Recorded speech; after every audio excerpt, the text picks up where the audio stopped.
Media is a 46-year-old organization. Tonight is just so exciting. The excitement level is through the roof. Tonight, we're going to have a lot of fun. This year at the Apollo stages at the Victoria, the new theaters are fantastic. We are so excited and everything's just been really fantastic. History of the organization is in the public broadcast space. They've often championed stories that haven't been championed elsewhere. We're looking at the next generation. You're watching the PitchBLACK Awards. You're watching the PitchBLACK Awards. You're watching the PitchBLACK Awards. Hey everyone, you are watching the Pitch Awards. Yes, you, sitting at home on that couch looking at me, watching the Pitch Awards. Stay tuned. Good evening, everyone. Good evening. Good evening. How's everyone feeling today? Come on, that's not everyone. I'm looking dead at you. Come on, put your hands together. Come on now. Welcome to the 2025 PitchBLACK Awards. We're here to celebrate Black stories and their storytellers all night long. My name is Jamie Roberts. I'm a proud Hampton University graduate. I'm also the owner of Comedy in Harlem, which is the only Black-owned comedy club in Manhattan. So put your hands together for that, real talk. But yesterday was an amazing day of compelling pitches and promising connections. The BPM Pitch Platform is the premier pitch competition for independent filmmakers and creative technologists developing stories and projects about the Black experience. Congratulations to all the makers, as well as the judges who had the difficult task of selecting tonight's winners. Give them a round of applause. To kick off tonight's festivities, please welcome board member Dr. Valerie Williams-Sanchez for more info. Come on up here, Dr. Valerie Williams-Sanchez. Come on now. Good evening, everyone. I'm Dr. Valerie Williams-Sanchez, and I'm a member of the Black Public Media Board of Directors.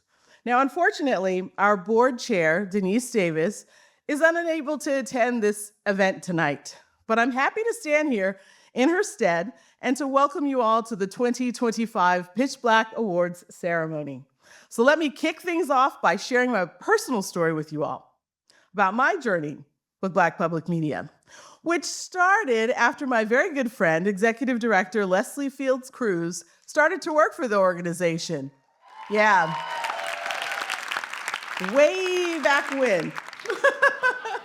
She invited me to many of the events, including the very first PitchBLACK Awards. And I just kept coming back. As a former journalist and now an independent publisher and writer of children's books, I can relate to the journey of the independent filmmaker. Eventually, Leslie invited me to join the board, and here I am, all these many years later, happy to be part of an international board with members located in California, Maryland, Florida, Portugal, New Jersey, and New York.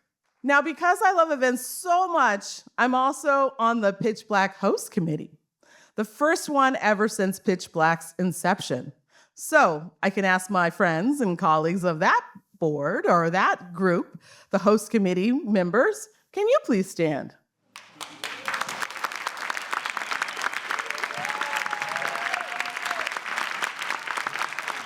Excellent, excellent, thank you. And now let's not forget the other MVPs here, because there are a lot of them. First, there's Executive Director Leslie Fields Cruz. Yeah. The Black Public Media team. And their incredible support network of consultants. None of the magic that we've experienced today or in the past week would have happened without this incredible team. And so now to the PitchBLACK Awards. We've got a true legend in the house who I had the tremendous pleasure to chat with briefly, Miss Lillian Benson. An award-winning editor and this year's Black Public Media trailblazer. I can't wait to learn more about your story. And to all the PitchBLACK participants who stood up yesterday to show your or to share your story, just know that we see you. We see you. All right, let's do this, because regardless of what's going on in the world outside of these four walls, tonight we're going to raise our glasses in celebration of Black stories and Black excellence. Thank you. Room full of beautiful people.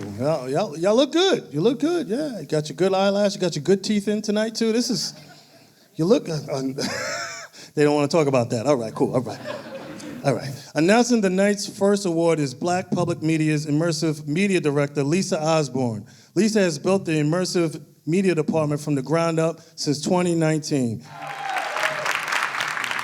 As the Director of Emerging Media, I'm in charge of supporting makers who are working with technology as their medium. So people who are using things like augmented reality, artificial intelligence, virtual reality, volumetric capture, photogrammetry, any of the sort of, emerging tools or older tools like video or anything experimental would fall under our domain of BPM+. Every year, BPM chooses a creative technologist or a maker who's under the age of 30 to receive the Nanso Christian Ugbode Fellowship, which is named after a beloved Black public media staffer who passed away at a young age. The fellowship provides up to a year of mentoring and financial support, allowing an emerging maker to join our BPM Plus community, attend industry events, and receive technical training. This year's recipient is Joel Mack, who competed in PitchBLACK Immersive yesterday with his project, The Veil and the Artifact. Joel started working in animation and visual effects 10 years ago when he was 16. In 2019, he started Actor Capture, a company that began as a motion capture service provider and has since evolved to also provide virtual production and animation production. Based in Atlanta, Joel has been quietly racking up TV and film credits such as The Suicide Squad, Lyle Lyle Crocodile, The Electric State, Megalopolis, The Liberator, and Demon Star, which is currently in post-production. By age 35, Joel hopes to be financially independent so that he may focus on developing his own IP full-time. So Joel is here. Please let's give him a round of applause. Congratulations, and we look forward to supporting you and your projects for the upcoming year. It felt very great to be honored tonight. It was an experience I've never had in my entire life. And today has really opened up my eyes to my project and what my project is and what it can be. So a lot of fire started up inside my heart when it comes to actually building my own stories and telling my own stories. You also have to give it up for BPM and World's Afropop, the ultimate cultural exchange. In June, it's going into its 17th season. 17, yeah, wow, that's great. Did not know that. And did you know that it also has a YouTube companion? To tell you more about Afropop Digital Shorts and the next award, please welcome to the stage Ms. Carol Bash, program coordinator, independent filmmaker. Last year, at the suggestion of Jean Fall, BPM's Fulbright Fellow, BPM launched the People's Choice Awards for Afropop Digital Shorts. The voting portal was open and the results came in. Here is a trailer of the winning film. There's this quote by John Hope Franklin. There are two ways which whites destroy a Black community. One is by building a freeway through it. The other is by changing its zoning laws. The cutting off of the legacy, the cutting off of intergenerational wealth. That is what the 1921 massacre did to the Black community. And still some people were resilient enough after that to rebuild. And that was destroyed by redistricting, rezoning, eminent domain, taking property from businesses. I mean, that's what happened to my great-grandmother's building. The city bought it because everything around it was being gentrified. Kind of the common theme, unfortunately, that's happened in a lot of the Black communities across the United States.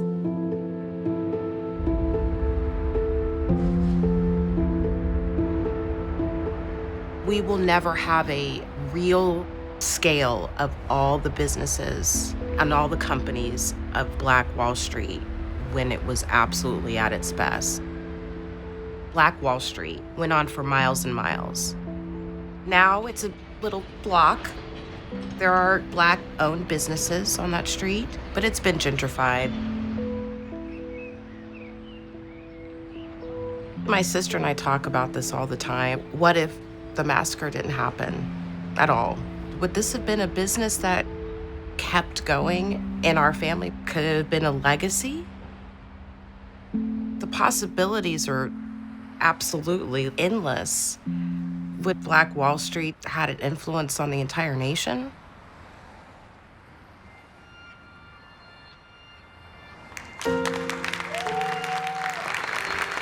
And so tonight, I am happy to present a $500 award to the first winner of the Afropop Digital Shorts Viewer's Choice to director Naila Jefferson and producer Michelle Rudnick for Descended from the Promised Land, The Legacy of Black Wall Street.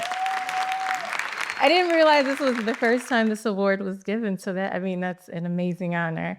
I just have to say thank you to Black Public Media. Big shout out to Leslie and Denise.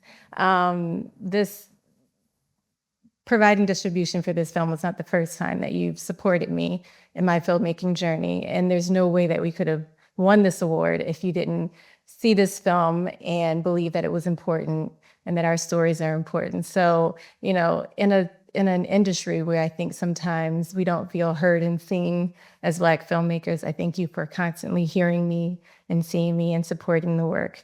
I truly appreciate you. Thank you. Are you guys having a good time thus far? Come on. I promise you we're going to drink and eat afterwards. We ain't going to hold you hostage, all right? Some of you didn't pay for your tickets to get in here. We know who you are. We're going to need that money at the end of the night, all right? Because we're going to do a call for... Never mind, forget about it. All right. We're going to do an altar call at the end of the night. Who didn't pay? All right, you guys are in for a treat, though. We have the distinct honor to uplift and celebrate a quiet storm. Her work is intentional, outstanding, and she most definitely blazed a trail. I did blaze a trail, but there was a trail before. I just said, oh, there's a little scrap of something. I'm going to follow that. My name is Lillian Benson. I'm an editor. I work mostly in fiction, scripted work, but I started my career in documentaries. 3 words to describe Lillian Benson are gifted, generous, integrity for her craft. I was always an artistic child. I would sit on the floor and draw, and my happy place was with my crayons and pencils. A photography teacher of mine in college gave an assignment called First Hour of the Morning. And when he saw my photos, he asked me whether I was in film. And I said no, and asked why. And he said, because you have the best sense of sequence I've ever seen. So that was when the light went on about sequence and film and the word used in the context of a possibility for a working class girl. She's probably one of the best editors that people will encounter. Well, it's a collaboration first and foremost.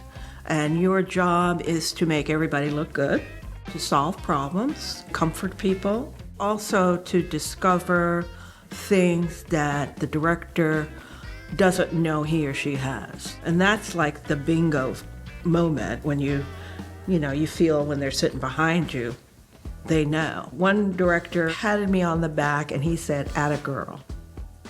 And I knew I had nailed it. Here's the thing to remember about Lillian Benson and myself. We were young African-American editors coming up in a business where you didn't see a lot of people of color. She was supported by other Black male editors like John Carter and some others, Joe Stanton, who helped her get into the business. He helped me tremendously, and he got me into the union. That was the first huge thing he did. John Else was another person who mentored me and helped me. He was my second big PBS show. So then all of a sudden, I'm Lillian Benson, PBS editor. I've worked for Black, public media because of her. I've done a season of Afropop. People like me, I stand on her shoulders. She's been an extraordinary model for how to be successful in the industry. She's been very open, very giving. That's just who she is. She's very proud of the film she did with John Lewis. She was very proud of that. And I think, didn't she get an Emmy for that? Lillian was deeply committed to John Lewis. She was very hopeful that the film would provide a portrait of him that really would keep his life central to those who followed. The words I would use to describe Lillian would be passionate, innovative, fighter. My family is from the South. I am descended from enslaved Africans and slave masters and overseers. I think the impact she made for stories of color is, first of all, recognizing where she comes from and knowing how to present our side of the story in a way that helps others to understand not only a struggle, helps us understand what needs to be done. You know, I worked on films about the slave trade. I had to look at all that footage for eyes. I looked at King in his coffin, for God's sake. There are several projects of Ms. Benson's that stand out. One of my favorite shows that she's cut is called Conscious and the Constitution.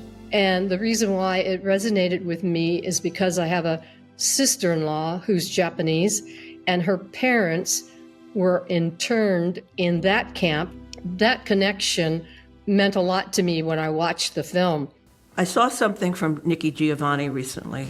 She said that writers don't write from experience. You can only get one book out of your experience. Writers write from empathy because you have to tell the whole world's stories. Editors have to edit from the receiving, open-hearted, kind, tolerant place. I was always good at puzzles. I used to sew.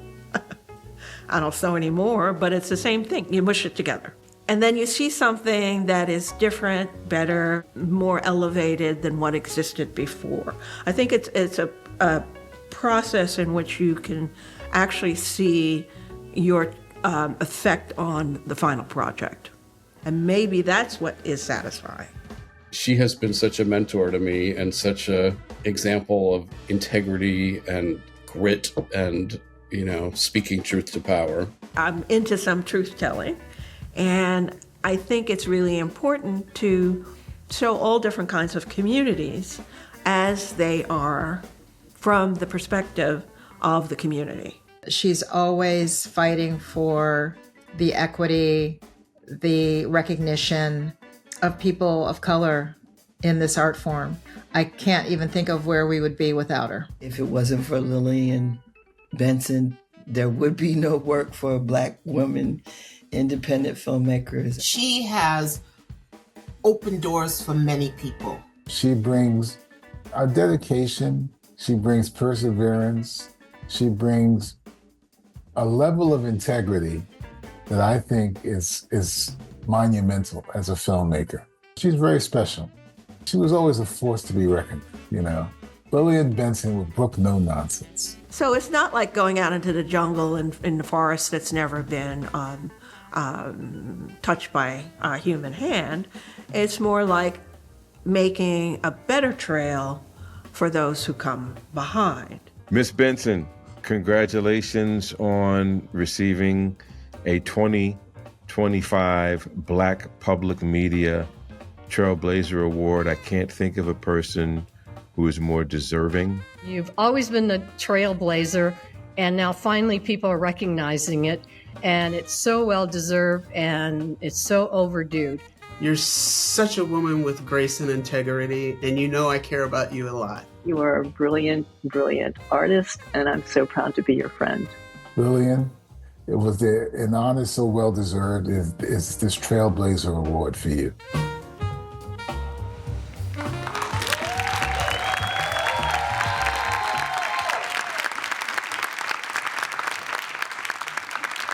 Thank you, Black Public Media, for this award. It's kind of scary seeing all those photos up there and that whoosh of credits, but They're all true. I wouldn't be here without my family. I wouldn't be here without my friends. And I wouldn't be here without directors and colleagues that supported me. And there are a few who are mentioned who believed in me when nobody else did. I wasn't sure what I was going to say, but I thought about the parable of the sower. You know, you go out and you sow seed, and you sow it. And every single person in this room is a farmer that sows seed, and the seeds are films and ideas and truth. And as you know, sometimes the seeds fall on a path and they're snatched up by birds, or they fall on rocky ground and do not take root and last only for a short time. Some fall on thorns and are choked and can't survive. But some fall on good ground and produce fruit. And that's what we all want, to produce truth, integrity, understanding. That's the fruit of our work. So I'd like to read a couple of lines that quotes that are from films that I worked on where producers, directors, editors, sound people, everybody threw it out, and some fell, and some took. The first is from Eyes 2. Others can do what they want. That's their business. But I say tonight that justice is indivisible. Injustice anywhere is a threat to justice everywhere. That's MLK. The me that you need is in you. You must do it for each other until you can do it for yourselves. But you don't need me. That's Audre Lorde from Litany for Survival. You had to give up your homes, your possessions, and wander into the desert and live under extreme conditions. The armies chose the worst places for us, the hellholes of the United States. And that's activist Mitchie Weglin from Conscience and the Constitution. The Master of Life has appointed this place for us to light our fires, and here we shall remain. Chief Tecumseh from We Shall Remain, Wounded Knee.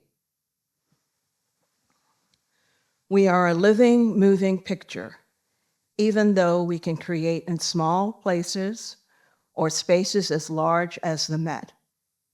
It's all possible. Judith Jamison. Now, to show you how out of evil there can come some good, when I decided to speak, I had a lot to say. Maya Angelou, Cage Bird. And from the beloved John Lewis, tell the story. Tell the story. Tell it over and over again. I think we know what we need to do, and everybody in here is a storyteller. And may all of your seeds fall on good soil. Thank you.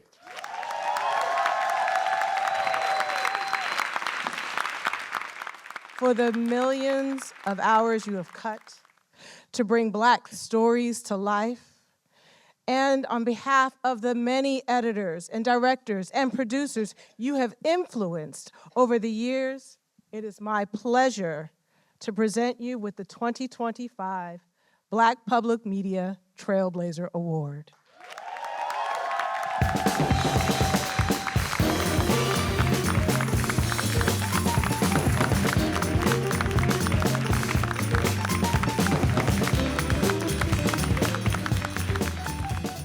was phenomenal, phenomenal.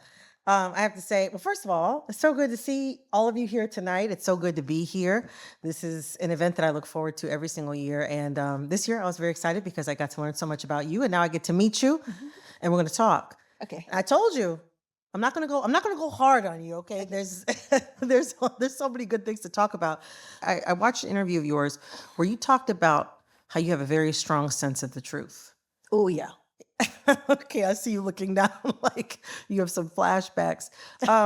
I wonder, how do you decide what's true? I understand how that works in documentary, but when you're pulling for those emotional moments, right? Or you are, as you mentioned, trying to make people look good. That's a big part of, of narrative for sure. Yeah. But how do you find those moments of truth when you're working in narrative? Well, sometimes you see it in the performance. It strikes you a certain way as being the most genuine, or sometimes you like the performance, and to you it's the most truthful, but to somebody else it isn't. And then, since I don't have the final say, I have to make my case and then go with whoever is above me if they want something different. There's like a sense of justice that permeates so much of your work. It's something that showed up just in the speech you gave right now with the different quotes that you chose. Talk to me about why pursuing that value is so important in the projects that you're a part of, and why that's been so central to you as an artist. In my family, the truth was the coin of the realm, period. You did not lie. If my mother promised something or my father promised something, we got it. If my mother said maybe, it was maybe. And if it was no, you had better not ask again. But they never disappointed me. So they taught you to be of your word. Yeah, and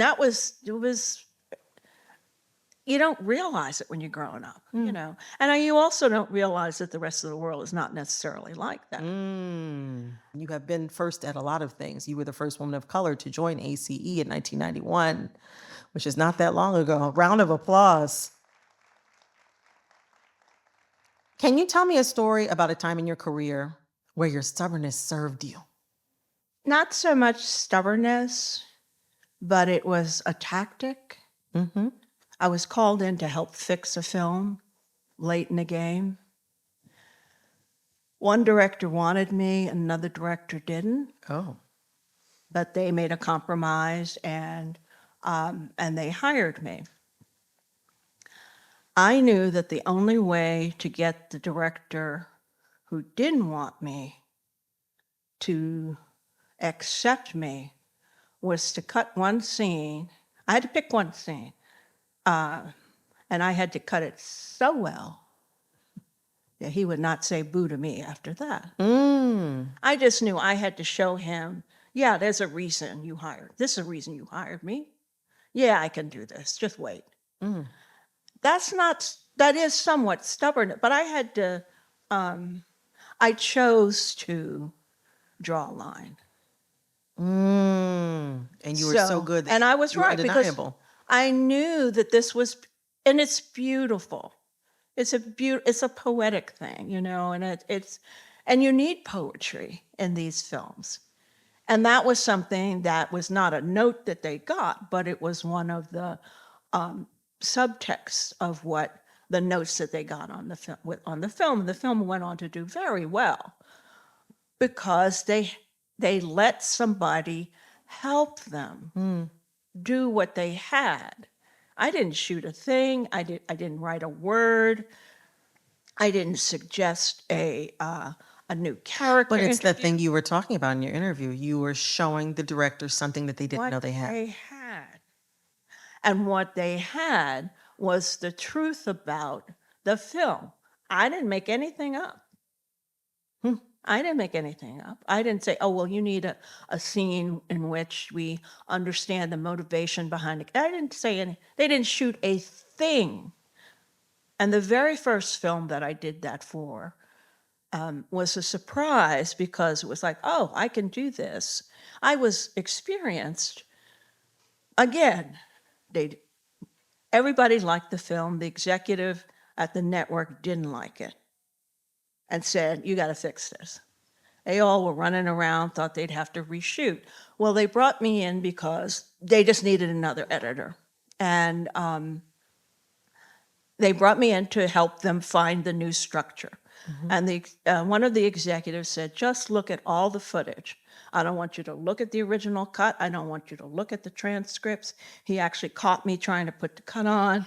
And he said, what are you doing? And I said, you caught me. He said, no, look at all the dailies. And you pulled it out. And so then I came up with an outline. And he said, it's minimalist. And what it was because people were looking at a scientific phenomenon using 3 or 4 different technical things, but they were all looking for the same thing. So they were all searching for the scientific truth. And because I didn't know anything about the science, it was how I found the answer. Because I was making it for me. I didn't understand it. Most people wouldn't understand it. But that's the magic of a good editor. And So you can be the audience advocate. I saw the structure that helped them do it. And I have one last question. You talked in your interview about trying to make a better path for the people who are coming behind you. With that in mind, there's so many emerging filmmakers and editors in the audience here tonight. What would you say to them about how to think about telling Black stories and telling the truth in a moment like the one we're in now? Make sure you're safe. Make sure you live another day to fight. Many of our forebears have suffered horrible things. And whenever I get deeply troubled, I think my great-grandmothers survived worse than this. I need to shut my mouth. And she didn't have what we have in this world. My mother didn't go through what my sister and I, what her 2 daughters lived through. But I have, because, my mother didn't tell me a whole lot about what happened to her growing up in the South. So I know that what they went through is worse. And that gives me strength to keep going and also try to be a light, We have to be, Harriet brought out how many people? We can bring out a couple. Well, oh my gosh, Ms. Benson, thank you so much. Another round of applause. Well, it's like being recognized by a family. It's a much closer recognition than a big group of people or a larger organization. Black Public Media is a grassroots organization. And many of the films I have edited they've supported. So it's actually makes sense because they know my work and they've supported the work that I've done for directors. Please welcome to the stage the Pitch Black Forum host, Tamika Key, everyone. I just want to say congratulations to each and every one of our Pitch Black fellows. It has really been a joy and an honor to watch you work, to bring your stories to life, to refine your pitches, and to be brave enough and humble enough to take all the feedback, sometimes conflicting feedback from different judges, and pull it together and with so much humility and grace. And to see you all kind of come together. Y'all did like a collective hand thing the other day, and it was amazing. But for those of you who don't know, their journey began back in February at our incubator boot camp. So I got to attend the boot camp and sort of watch as they all entered and nobody knew each other, and they were sort of very furtive in talking about their stories. Like one person was talking about this, one person was talking about that. And even over the course of one weekend of spending time together, of spending time with the mentors that BPM is able to bring, their stories started to come to life.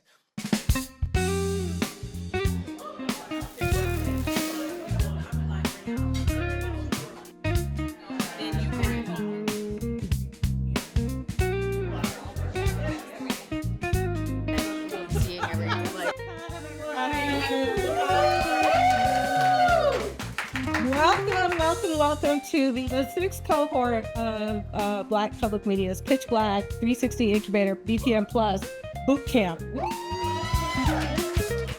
I'm Leslie Fields-Cruz. I'm the Executive Director for Black Public Media, and I've actually been with this organization for a very long time. I just want to say that this program for me is very special. When I became the Executive Director, this was one of the first big programs that was launched. And so I'm just really proud and happy that we've been able to continue this program. Go out there, make your films, make your work, come back to us even when this project is done, because we'll be here. All right? And that's it. I've talked enough.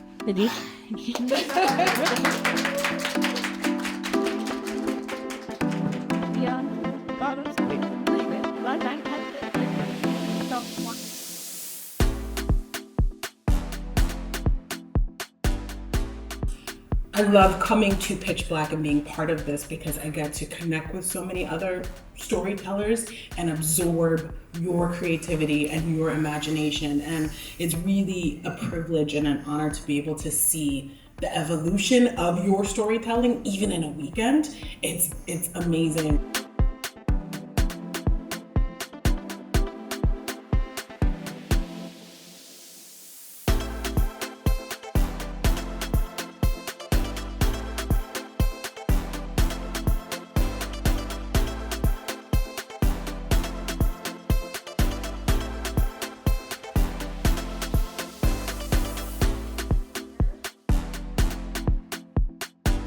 Good afternoon, everyone. My name is Sidney Fusel. Good afternoon. My name is Jen Holmes. I'm Karen Franklin. How's it going? My name is Stephen Christian. Well, hello, everyone. My name is Arlinda Hall. Hi there. My name is Brittany, and I am the producer and co-director and cinematographer. I'm the director and cinematographer of the feature documentary Wood Street. I'm a medical researcher. He's working on his MD and PhD, and I'm also an immersive storyteller. And I am the co-director, cinematographer, and protagonist of Finding Your Laughter. For over 10 years, I worked as a technology journalist, and I'm an award-winning writer, producer, director, working with my co-director. Through Creative Via, my studio, I design and produce work in 8 countries and 15 exhibitions. So I had the realization that, wow, media can help you talk to a whole bunch of people at one time. And so I really saw media and creating media and making sure that people had access to media was really a way to foster community around ideas that I cared about. And so throughout this process, I have spent a lot of years trying to develop something that is engaging. So I created a series of 7 graphic novels in the series already.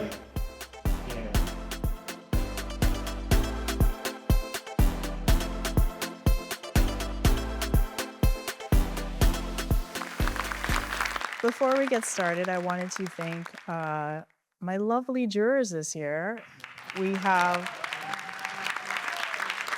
did an absolutely amazing job. We have Jacqueline Lianga, who is the co-director of film programming at the Berlin International Film Festival, Berlinale.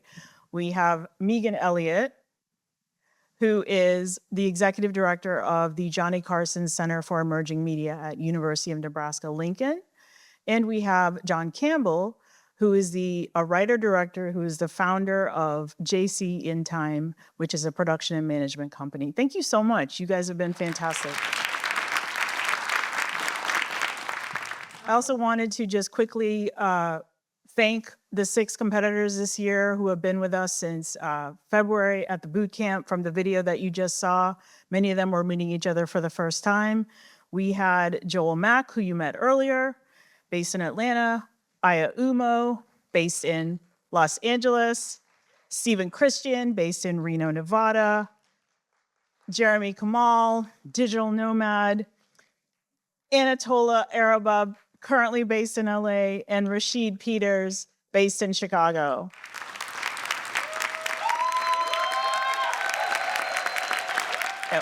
And without further ado, so the immersive jurors were immediately captivated by this project's stunning visuals and artistic approach to game design. They became further intrigued when the maker revealed during the Q&A that he was interested in challenging our expectations of what a game could be and taking a big intellectual swing. Watching his previous short films confirmed their hunch that he was particularly gifted at world building and had the talent to create something incredible with his new gaming project. This year's $25,000 grant winner is Run by Jeremy Kamal. When was the last time you were lost? For me, it was after recently leaving a stable teaching career to pursue my art full-time.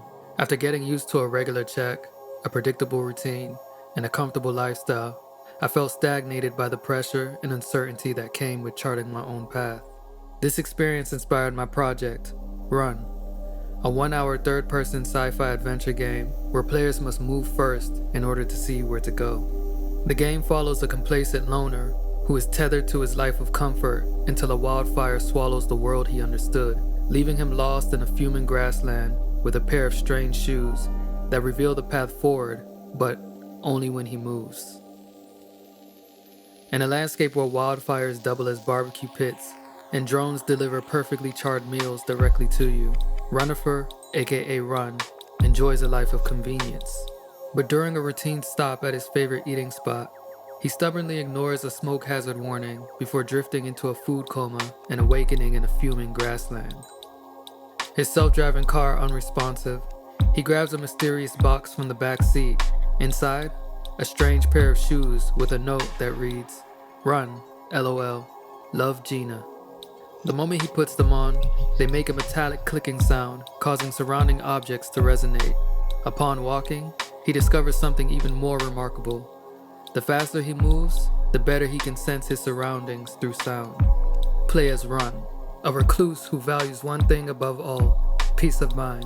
He lives in a false sense of harmony, avoiding life's discomforts through his routine. But when his peaceful world is swallowed in a smoke cloud too big to avoid, he must face the fact that the only way out is through. Thank you to this BPM family who took me in without any kind of hesitation or question. Thank you to Leslie, Kiana, thank you to Mika, and of course, thank you, Lisa, for the tough love, for the patience with the slow emails. Thank you to the BPM fellows who I was doing this with. It's a miracle to even win a prize. All of the projects are it's amazing, and I hope that everyone here in this room or watching on stream go out and support the rest of the project of my peers. And lastly, thank you to my wife, Hannah. My project is really about dealing with uncertainty and dealing with it through action. It's a slogan for leap first and the net will follow. And you know, you've been the net to catch me every time I leapt. So I really thank you. It really meant a lot to me because a lot of what I do is expansive. It's everywhere. It's very immersive. And I feel like they actually took the time to understand my work, its breadth, its scope. So I'm really pleased that they actually saw me as an artist and judged me on that. Jurors found this next project to be ambitious, engaging, and cohesive. They love the concept of a movement archive that leverages artificial intelligence, invites audience participation, and offers cross-cultural appeal. The Makers Project proposes new ways for us to think about ritual, collective memory, and tradition. But you know what really clinched the deal for the jurors? The Makers' level of preparation and research. She had clearly spent a lot of time on the technology, the crew, the advisors, the partners, and her overall vision. Because this project was the whole package, jurors have chosen Rhythmic Wave 2 by Aya as this year's $50,000 grant winner. I'm Aya, a Nigerian-American new media artist. When I was 6, my mom passed away, and learning traditional dance from my aunt became my lifeline to her. What gets lost when we lose someone? The traditions that made us feel connected. Now in my 30s, that question drives this work. How do we keep our traditions from fading away? I explore that question in Galactic Rio, a story I co-wrote with AI, set in Nigeria 5054, where solar towers breathe like trees, sky bridges glow, and palm fronds sway beside the glass wall that shift with the sun. Thank you all so much. I just want to say thank you to Lisa, to Black Public Media, to my team.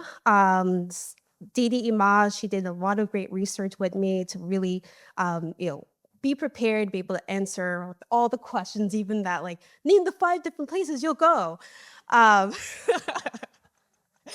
And I also just want to thank my family and also just everyone who really believed and encouraged me to pursue this. I want to thank my cohort who gave me a lot of great advice to really strengthen my pitch. So basically, traditional African dance is a foundation of pop culture. You know, Beyonce just launched her concert, her tour like 2 days ago, and I was watching Blue Ivy kill it, and I was like, that's a West African dance move. That's a West African dance move. And so I really am excited that this show will really bring the hidden movement to light of where these dances originated from. Thank you all so much for this opportunity. I'm feeling super grateful. I'm super excited for having the funds to be able to bring this project to life. So grateful that the judges saw my vision and believed in it. It's an absolute pleasure to announce the award for the documentary pitches. The 5 teams that pitched were selected from a pool of nearly 100 submissions. Each team was remarkable from the start. So I'd love to introduce you to them. And when I say your project name, please stand up. Hashtag Wild Black, Sydney Fussell and Jen Holness.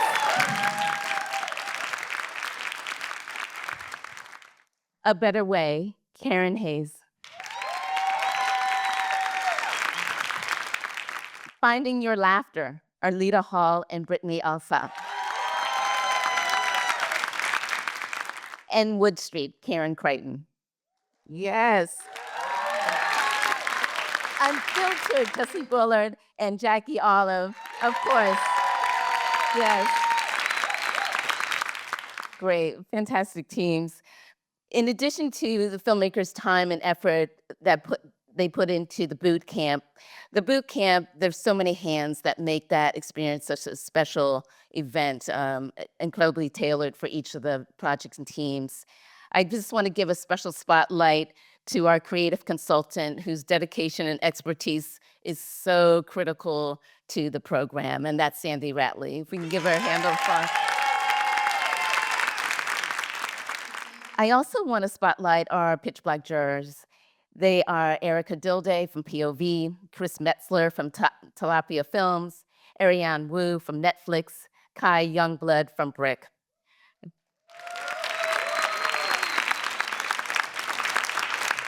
We are deeply grateful for their intense review and thoughtful review.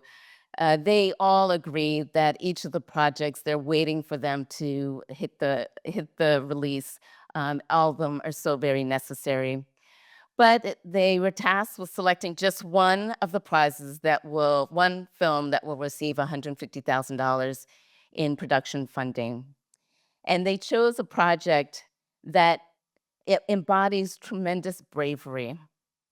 A project that is a tribute to a community hero and Renaissance man, a celebration of sisterhood in women caregivers, a story that gives you permission to find joy in bleak moments.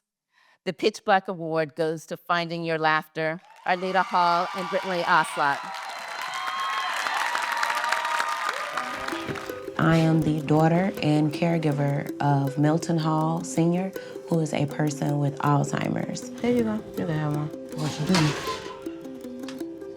That's the oven, Daddy. That's not the refrigerator. Right.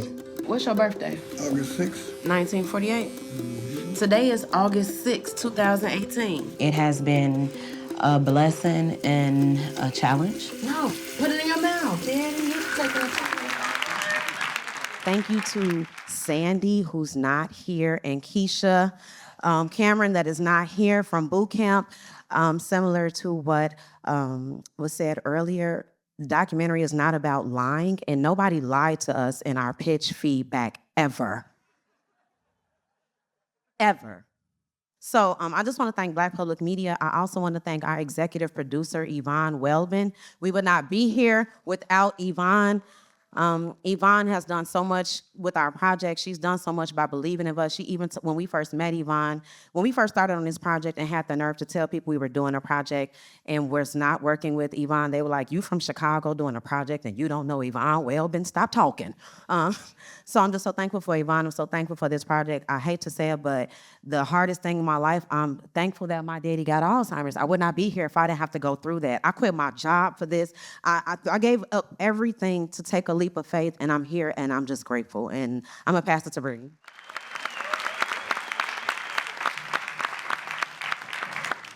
Thank you so much to Chloe Walters-Wallace, our BPM mentor, Michelle Stevens, and all of our advisors. Thank you to Georgia Harvey, our amazing editor who did our teaser, to Dr. Rothman of Dementia Spring and HFC, and to my wife, Ellie, for her support while I poured so much time into this. And thank you, Brittany, from the moment that I told you I wanted to work on this, because what I was doing with my daddy was so hard. It was the hardest thing I ever did in my life. And thank you for coming over, because I told you originally I just wanted to put videos on YouTube to show people how to use improv with caregivers. And Brittany came over and was like, no, we're doing more with this project than this. This is a feature. So to every caregiver in the room, to every caregiver at home, I see you. I do everything for you all. I did this project is for you. All my comedy is centered around caregivers. Thank you so much for this. Like I said, I would not be here if my father didn't get Alzheimer's, and if my mom didn't have it right now. So I'm just here for caregivers, and I'm just so thankful to find your laughter. And I cannot wait till this project hit the ground running so caregivers can have an outlet, because we deal with so much. And I'm not just a superhero. Every caregiver I've ever came in contact with, y'all the real superheroes. Nobody knows what we really deal with at home. So I'm just giving y'all permission to find some laughter in it along the way. And just thank you all so much for having me, and just for dealing with me and telling me to be myself. Don't try to be funny, and that it's gonna come across that way. And I'm not gonna cry, but thank you so much, Black Public Media. I don't know, I'm just shocked. And I'm so happy because we have done so much work on this film, and now that we can finish. You know, sometimes as a filmmaker, you always tell yourself an end date, and it ain't never really the truth. But now we actually can do that. I think she spoke the truth for real, because I'm a caregiver myself, so I understand my mom has Alzheimer's as well, so I understand exactly what you're going through. And God bless you for your service. God bless you for this film, because it's going to reach a lot of people who need to hear the message. So coming to the stage to wrap things up is Black Public Media's Executive Director, Leslie Fields Cruz. Come on, everybody, come on. I feel good. Y'all feel good? Yes. All right. All right. A few days ago, I did an interview, and I was asked to name a few of the successful makers that have gone through our funding and training or distribution programs. And believe it or not, I was stumped, because Black Public Media has been around for 46 years. There's just too many of y'all. I was like, I mean, some of you all are here in this room. Stanley Nelson, Marco Williams, our 2022 Trailblazer, Crystal Emery, Rachel Watanabe Batten, Lisa Cortez, Jackie Olive. I mean, I may have left a couple of you out because there are so many of you. And you all have racked up awards, Emmys, Peabodys, NAACP Image Awards. I can't keep track of all of that. I just can't do it, but I'll try. It reminded me of the legacy of this organization and its impact on its artists and the importance of the relationship to public media.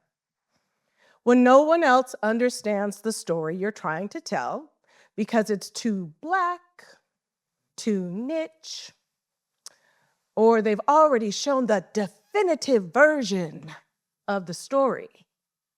At Black Public Media, we understand. We understand a few things.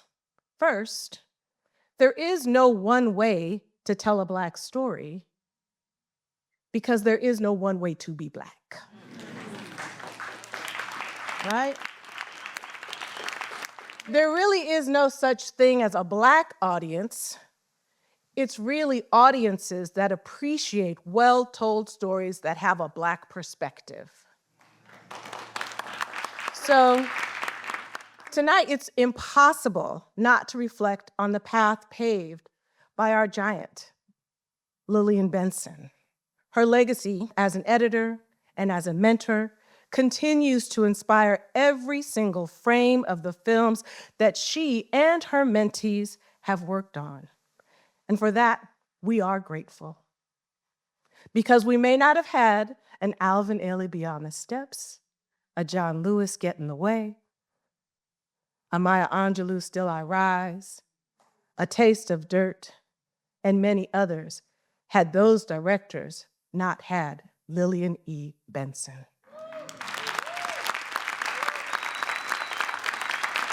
Your path becomes wider with every person who follows in your footsteps. Thank you. Now, of course, to all of our Pitch Black participants, you're brave, you're bold, and you were willing to risk it all to pour your hearts and your souls into your visions. Your sheer determination to bring authentic Black stories to the screen and to other platforms is nothing short of breathtaking. And as you've heard it many times from my colleagues, BPM is here for you now, and we will be here for you tomorrow. Because we know that our narratives have not always been welcome, and it's probably because they tend to resonate so loud that they change the world. And today, we see forces attempting to diminish our history. But I think all of us in this room know that, like the revered African griot who preserves our heritage through powerful storytelling, we will not be silenced.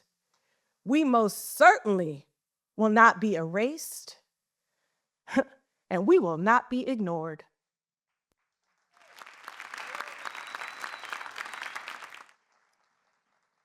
But it's going to take our collective efforts, our makers, our funders, our distributors, our investors, and viewers like you, to ensure that authentic Black stories are made, seen, and experienced on today's platforms and tomorrow's. All of you are the parts to the tireless engine that makes all of this happen. Your passion, your dedication, and sheer hard work does not go unnoticed. Thank you from the bottom of my heart. Pitch Black will return next year. Right? And so be sure to stay in touch and tell your friends. Let us carry forward the spirit of collaboration, the fire of innovation, and the unwavering commitment to telling our stories our way. Thank you.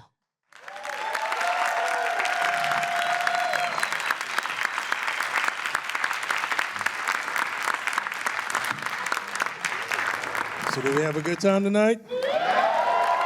Did we have a good time tonight? Come on, people. Did we have a good time? Congratulations to all the winners. Give them a round of applause.